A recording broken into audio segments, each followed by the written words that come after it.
Halo, kami dari kelompok 4 akan membahas tentang bahaya penularan dan cara pencegahan virus HIV. Di samping saya di sini ada Nurbayatin Nisa, di sini ada Alma Nabila, saya Dendi Akbar, di sini ada Saada Horenisa, di sini ada Herlina Febriati. Mohon untuk teman-teman simak videonya baik-baik. Jangan lupa Subscribe dan like. Pengertian virus HIV dan AIDS. Yang pertama, virus HIV. HIV atau Human Immunodeficiency Virus merupakan virus yang merusak sistem kekebalan tubuh dengan menginfeksi dan menghancurkan sel CD4. Semakin banyak sel CD4 yang dihancurkan, kekebalan tubuh akan semakin lemah sehingga sangat rentan diserang oleh penyakit lain. Orang yang telah terinfeksi HIV dalam beberapa tahun pertama belum menunjukkan gejala apapun, sehingga secara fisik kelihatan tidak berbeda dengan orang lain yang sehat. Namun, orang tersebut mempunyai potensi sebagai sumber penularan, artinya dia dapat menularkan virus kepada orang lain. Yang kedua, penyakit TBC. Virus HIV yang menjangkiti seseorang selama 7 hingga 10 tahun akan membuat kekebalan tubuh orang tersebut menjadi sangat lemah.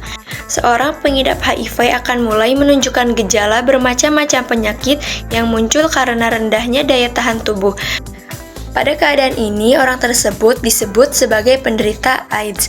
AIDS atau Acquired Immune Deficiency Syndrome merupakan beberapa gejala serta infeksi yang timbul karena sistem kekebalan tubuh yang telah rusak. Rusaknya sistem kekebalan tubuh ini disebabkan oleh HIV. AIDS merupakan bentuk paling parah dari infeksi HIV. Virus ini menyerang organ-organ vital pada sistem kekebalan tubuh manusia. HIV menyerang sel TCD4+. Virus ini mematikan sel TCD4+, sehingga jumlahnya akan menyusut. Jumlah sel TCD4+ yang menyusut akan dapat menghilangkan sistem kekebalan tubuh pada tingkat sel sehingga bagian-bagian tubuh kita akan kehilangan sistem imun dan sangat rentan terserang penyakit lain. Bahaya penyakit HIV. Yang pertama, infeksi TBC atau tuberkulosis. Salah satu penyebab kematian terbesar dari penderita HIV adalah penyakit TBC atau tuberkulosis. Penyakit ini bisa diderita oleh penderita HIV karena terkena infeksi dan bakteri tuberkulosis. Tubuh penderita akan mengalami demam, batuk berdarah, lemah, dan kekurangan daya untuk melakukan aktivitas ringan. Ini adalah jenis infeksi yang paling banyak ditemukan dari penderita HIV. Yang kedua, meningitis atau radang selaput otak. Meningitis menjadi ancaman bahaya yang sangat serius untuk penderita HIV. Peradangan akan terjadi pada bagian selaput dan cairan yang berada di bagian sumsum tulang belakang dan juga otak.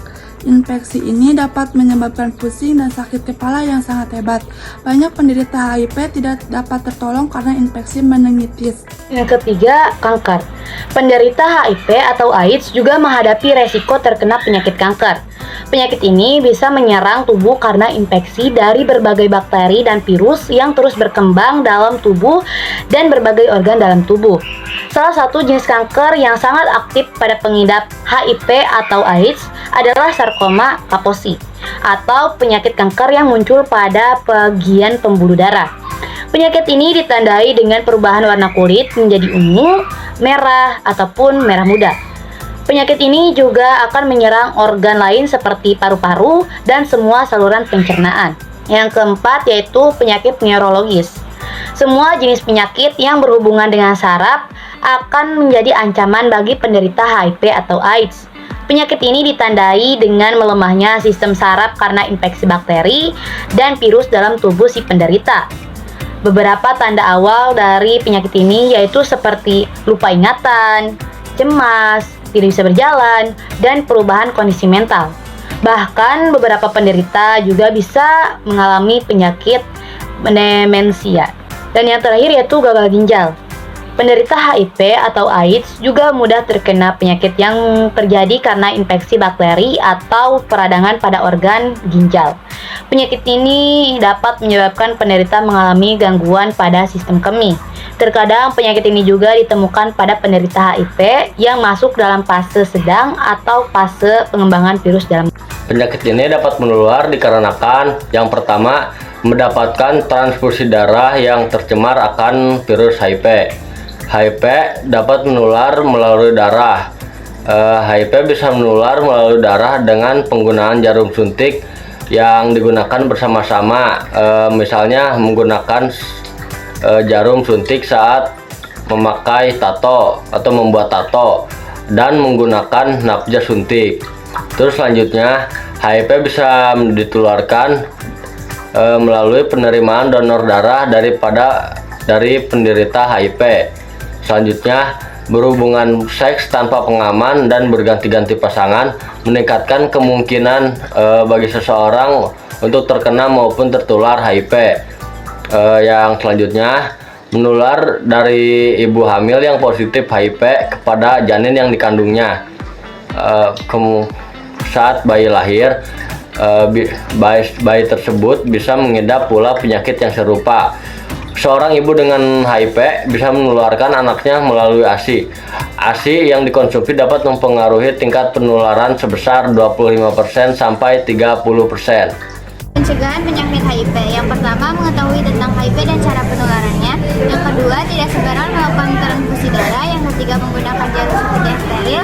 Yang keempat, menghindari seks bebas. Hubungan seksual hanya dilakukan melalui pernikahan yang sah.